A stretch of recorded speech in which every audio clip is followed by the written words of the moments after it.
be with you. A reading from the Holy Gospel according to Luke.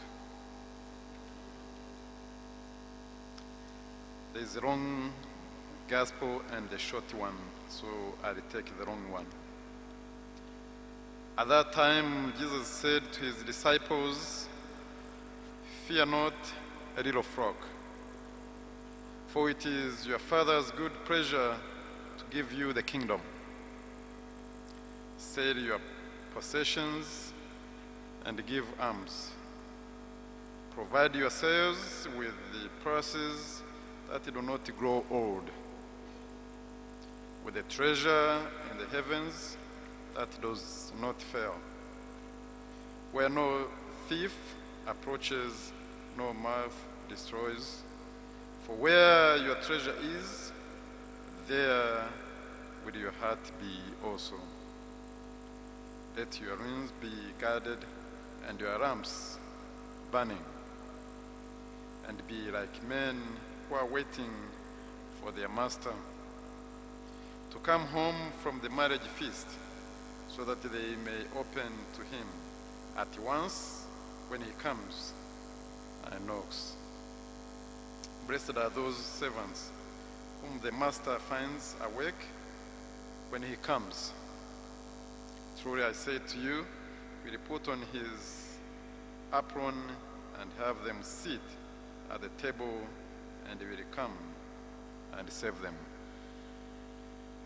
If he comes in the second watch or in the third and find them so, blessed are those servants.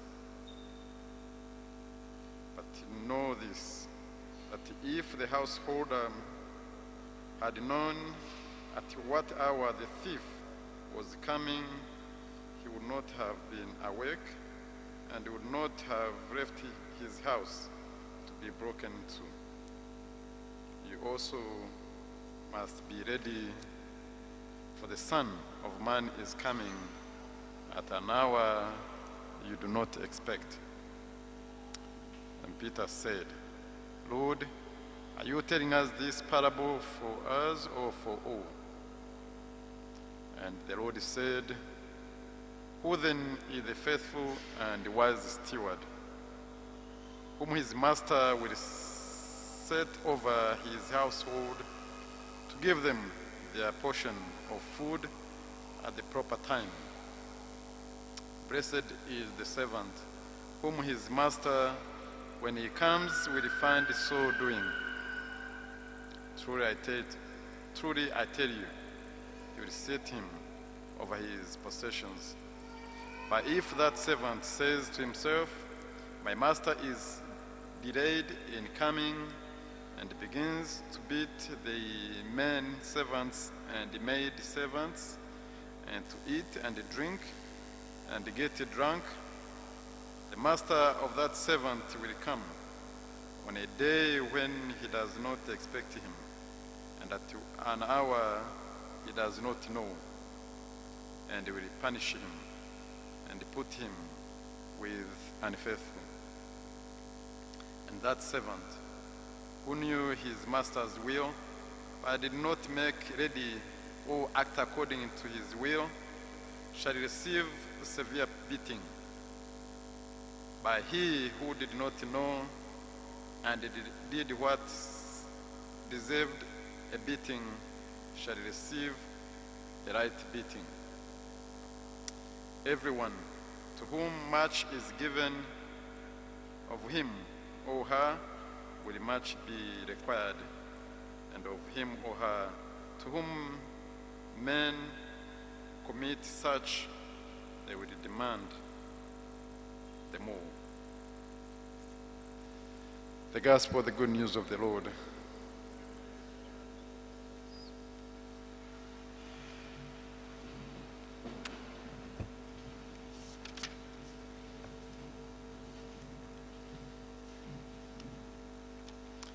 Lord is good, and all the time. So good evening, good morning, brothers and sisters. As I did mention when I started this Mass, today is the 19th Sunday of ordinary time. It's 19th Sunday of ordinary time. And we had beautiful readings ranging from the first reading and then the psalm going to the second reading and the gospel as well. And so what is the good news for us? Let me begin at home, for charity begins at home. So today we will have a special guest to us after Mass.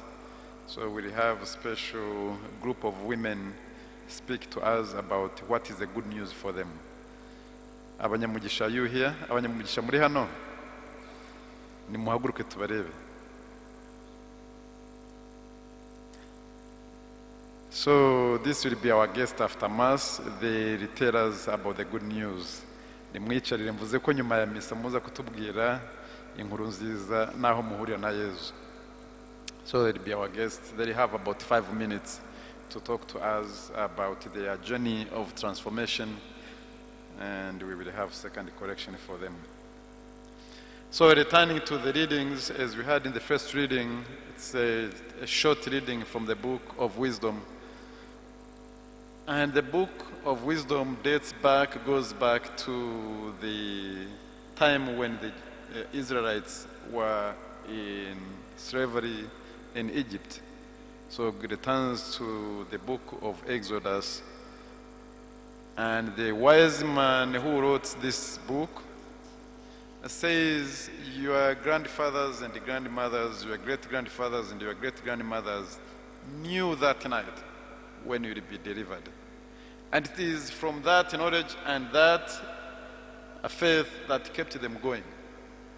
Though they were in Egypt in slavery, but their spirit was not broken.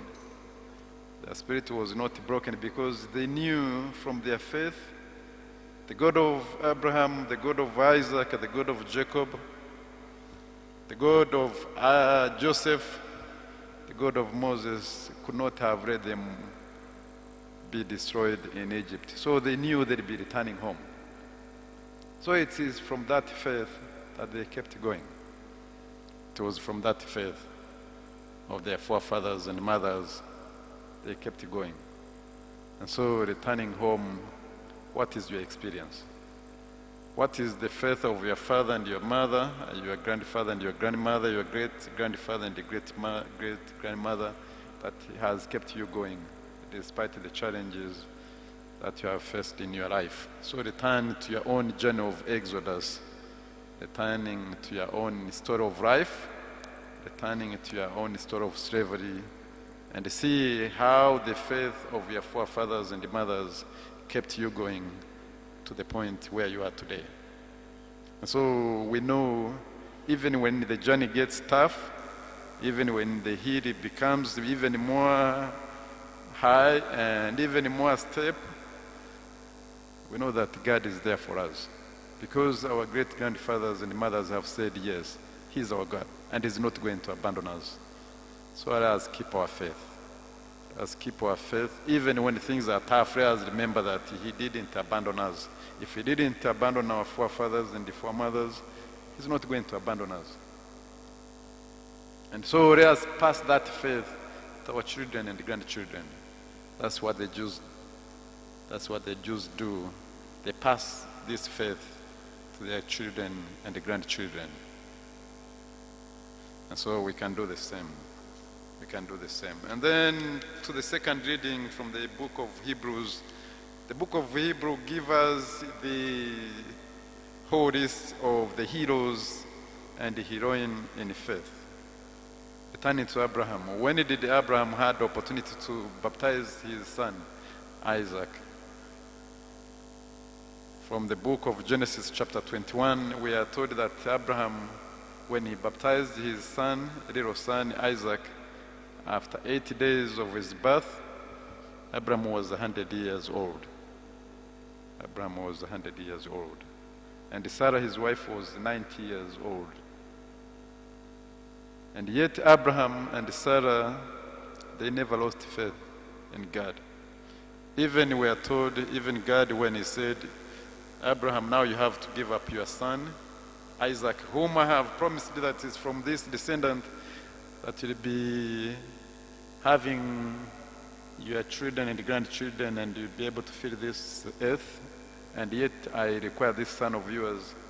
Abraham didn't argue. He didn't say, by God, you gave me this son and you want to take him back.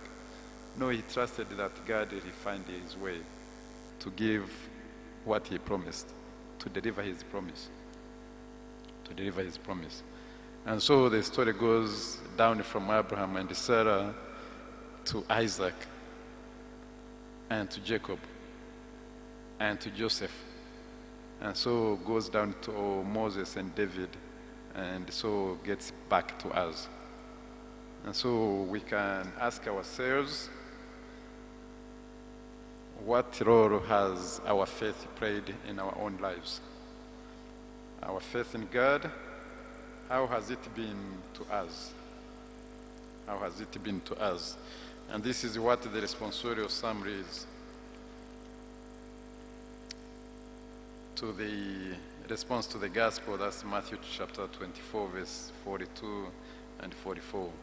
Watch therefore and be ready. The Son of Man is coming at an hour you do not expect.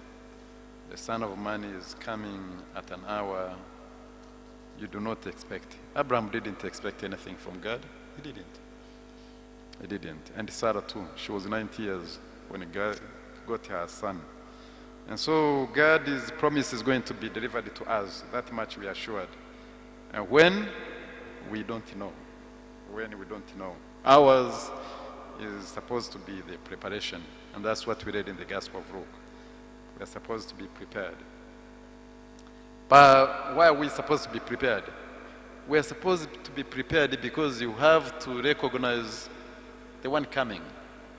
We have to be able to recognize the one is coming. We have to be able to know him. We have to be able to know her. We have to be able to love and serve the one who is coming. Yes, we don't know when he's coming, but we are supposed to be watchful. We are supposed to be watchful. And the image which is used is the image of a watchman or a soldier waiting for his master to return. Most of us have the watchman at home.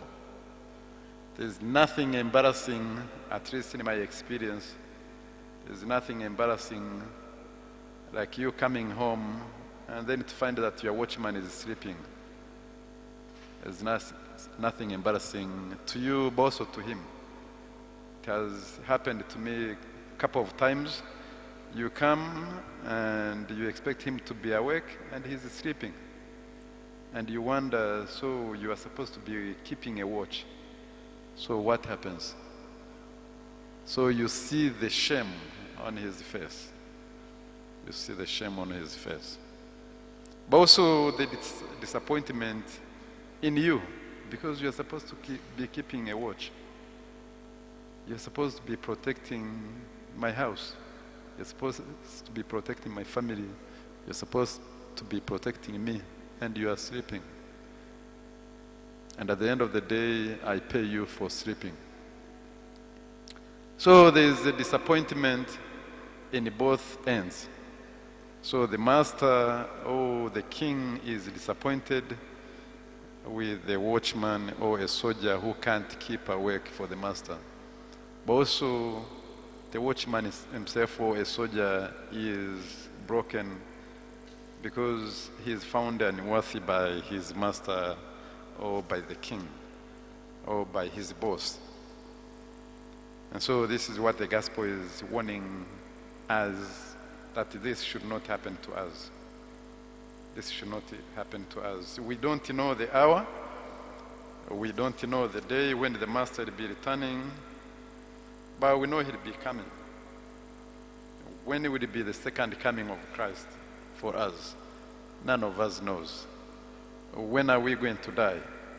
None of us knows. Will Christ return? Yes, he shall return. Are we going to die and meet him? Yes, we shall die and meet him. But when is hidden from us? And so we are like that watchman or that soldier who do not know when his master will be returning. We don't know. So what are we supposed to be doing? is to be watchful, is to be prepared, is to be prepared. And once we are prepared, and then when the master comes, we are excited. So we open for the master and we let him in. We open for the king and we let him in. I shared one example of disappointment with the watchman who can't keep his watch. But also I'm equally amazed and excited, and sometimes I give a tip to our watchman when I'm not yet at the gate. When I'm coming, he's able to tell you that this is the engine of our car. And so even before you hit the gate, he has already opened the door and he's there. He's awake. He's awake. He's awake all the time. And so he praises his master, but also he's happy that he is able to deliver his promise, what he promised when he was asking for this job. He's happy, he's pleased, and the master is pleased. Are we not the same? Are we not the same? Now, the challenge becomes, once the guard or the soldier recognizes the master, yes, he lets him in. But what happens if he can't recognize his master? That's another island of life. That's another tough part of our lives. What if you come home, he's awake but he can't recognize you? Imagine this is your watchman or your soldier, your bodyguard. He's awake but he can't recognize you. And so he can't let you in. He can't let you in. On the other hand, how if he's awake, he can't recognize you, and here is the thief coming at 3 a.m. or 2 a.m. That's when most thief comes to steal. And he let them in thinking that this is his master coming. So he lets the thieves in and they steal from you. What will happen? What a disappointment. And so the ability to be awake and be watchful, but also being able to recognize the one who is coming.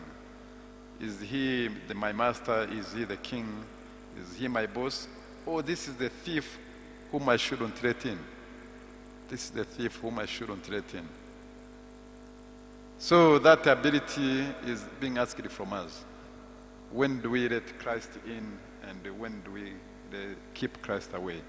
When do we let the evil one in, when we are supposed to be keeping him away? So we are the watchmen of our hearts and our souls. So when do we let Christ in, and when do we keep him away? When do we let the evil ones, the devil, the spirit of destruction in, when actually we are supposed to be closing the gate? When we are supposed to be closing the gate. So let us ask for the grace that we may be able not only recognize him, but we may be able to do the right thing when we recognize him. We are awake, we are watchful, we recognize him, but having recognized him, but also we go ahead and do the right thing. We do the right thing. What do we do when we are waiting? What does my watchman back home does when he's waiting for me? That's very important for us. What do you do when you are waiting for that day? Yes, life is a journey. As we journey, what do we do in between? What do we do in between? So according to many saints, this is where our action and our faith meets. This is a bridge that bridges your past, your present, but also your future. So this is a bridge, the perfect bridge. That time of waiting, that's when we do the right thing. And the right thing is we are loving and serving our masters despite when he comes. We are prepared to meet him when he comes, because we love him and we want to serve him, and we understand him when he shows up. And so we make sure that we give him attention when he shows up. We pay him respect and appreciation when he shows up, and we accept him. Whether he comes home at 7 p.m. or 9 p.m. or 11 p.m., we appreciate him, we accept him. And so that's what we are supposed to be doing. God has created us and put us in this world, and so Ours is to pay attention to those little details of our lives. So pay attention to creation, pay attention to people, appreciate creation. Also, find the grace to be able to accept honestly, to accept people as they are, and pray for them as they are. May the Spirit of the Lord come down. May the Spirit of the Lord come down.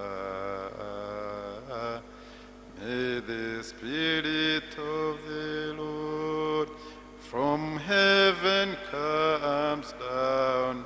May the Spirit of the Lord comes down. And we ask all this through Christ our Lord. Amen.